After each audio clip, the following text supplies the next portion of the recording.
and the big story, the Quad Summit has begun in Tokyo. Prime Minister Narendra Modi was received by Japanese counterpart Fumio Kishida this morning as the second in-person meeting of Quad leaders began. The Quad Summit is aimed at further bolstering cooperation among the member nations, that's US, Australia, India and Japan, and discussing developments in the Indo-Pacific region with an aim at countering China. Prime Minister Modi is also set to hold key bilateral talks with US President Joe Biden and Japan's Prime Minister Fumio Kishida and Australian Prime Minister Anthony Albanese.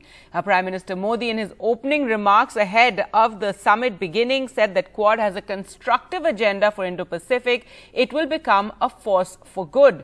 The US President Joe Biden, in his opening remarks, hit out at Russia's war in Ukraine, and he said the Quad has a lot of work ahead. We have a lot of work to keep the region peaceful and stable, tackling this pandemic and next, and addressing the climate crisis is on the agenda, is what the US President said. Well, let's go across to NDTV's Akshay, who joins us from Tokyo. And Akshay, a very, very crucial Quad meeting taking place. And while we know this, this grouping is in a sense to counter China and China's influence in this region, in this particular meeting also we have the war in Ukraine taking place, which is something that the US President spoke about in his opening remarks. Well, absolutely, and that was expected as far as the US statement is concerned, because we have seen that in the past few months, ever since the invasion of Ukraine began, US President US President Joe Biden has in fact been quite aggressive as far as the entire invasion is concerned. We have seen that the West has been trying to pressure even India to do more about the ties with Russia. As far as the business with Russia is concerned, we have started to import Russian oil, and that is something the West is not very happy about. And we can expect certain statements coming out from the other three leaders as far as the Russian invasion of Ukraine is concerned. But the most crucial point will be what exactly India says about the invasion of Ukraine, because certainly there will be certain pressure on the Indian Prime Minister as far as the Russian invasion of Ukraine is concerned. We have seen that out of these four nations, it is only India that has not openly criticized Russia. It is only India that has not, in fact, voted against Russia as far as the votes in the United Nations is concerned against Russia and the invasion that it had started a few months back. So remains to be seen that what exactly is going to be the Indian stand. That is going to be extremely important. But one thing that all of these four countries agree on is to check the growing influence of China in the Indo-Pacific region. We have seen that China is quite uncomfortable as far as the new initiative that was launched yesterday is concerned by the USA, which has been launched, which has been in fact joined by 12 countries. And China in fact said that all of these initiatives are doomed to fail because these are built on a policy that is divisive.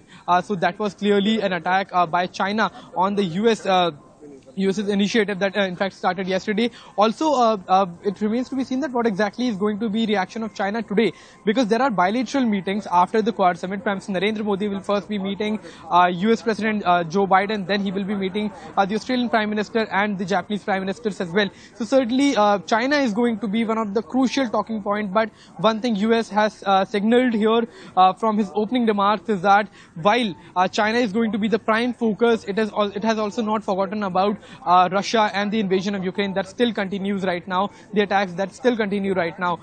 In the past few months, Joe Biden had said, in fact, that while the focus of US had shifted towards Russia, it has not forgotten about the Indo-Pacific region, which is in fact one of the most crucial regions according to the USA in the entire world, as far as trade is concerned, as far as maritime freedom is concerned, and other freedom of navigations are concerned in the region, especially when we talk about South China Sea, which not just is a problem for the USA but Japan and Australia as well.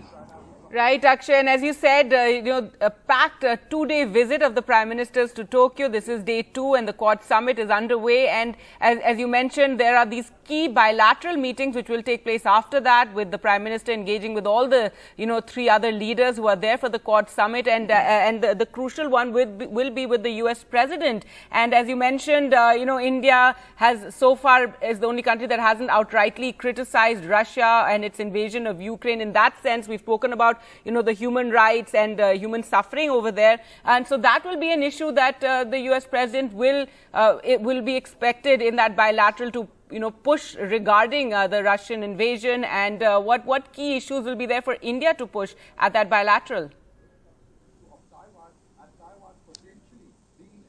Well, India has signaled very clearly from the starting of Quad initiative that the focus of India remains free and safe Indo-Pacific region. India is more focused on increasing its trade. It is more focused on getting investment from these countries, including Japan, Australia, and USA.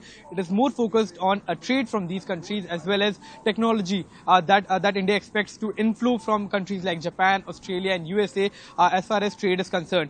When we talk about the Quad initiative, also it's important to talk about the Malabar exercise that US, India, and Japan conducts on a regular basis, and these are mostly maritime exercises. So these kind of programs that these countries hold clearly is a signal that these countries are coming together. There's a group that is being formed of these 4 countries, and that has in fact made China quite uncomfortable. We have seen that yesterday Joe Biden's remarks as far as Taiwan is concerned has irked China, which has said that US should not take the Chinese resolve on Taiwan lightly, because US president had said that if there is a similar of what has happened in Ukraine, then the reaction is also going to be similar of what US has shown in the invasion of Ukraine, which means that US can not only, in fact, provide arms and better investment in terms of defense infrastructure is concerned. It can also, in fact, put certain embargoes if there is an attempt by China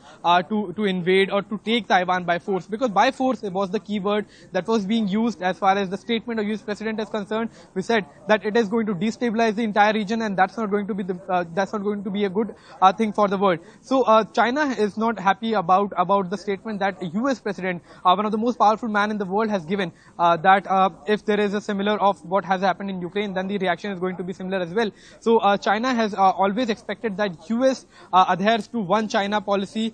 That means that China expects US and other countries to consider Taiwan as its own part. But we have seen that US not just has been providing investment, but also providing state-of-the-art defense equipment to Taiwan as well, which has most of its defense equipment procured from USA. So clearly, US and Taiwan relations are very close, but at the same time, US also wants to keep China in check, not just in the South China Sea or in its eastern part of the country, but also in South, in the Indo-Pacific region. US expects India to be a front runner as far as the defense infrastructure in this area is concerned. And that has been showed by the Diamond Necklace initiative that India has in fact launched to in fact counter the Pearl of Strength that was launched by China to create ports in countries like Djibouti, in countries like Sri Lanka, in countries like Bangladesh, to in fact encircle India, and opposite of to counter this is being done by India as well, which in fact is being promoted by all the Quad nations.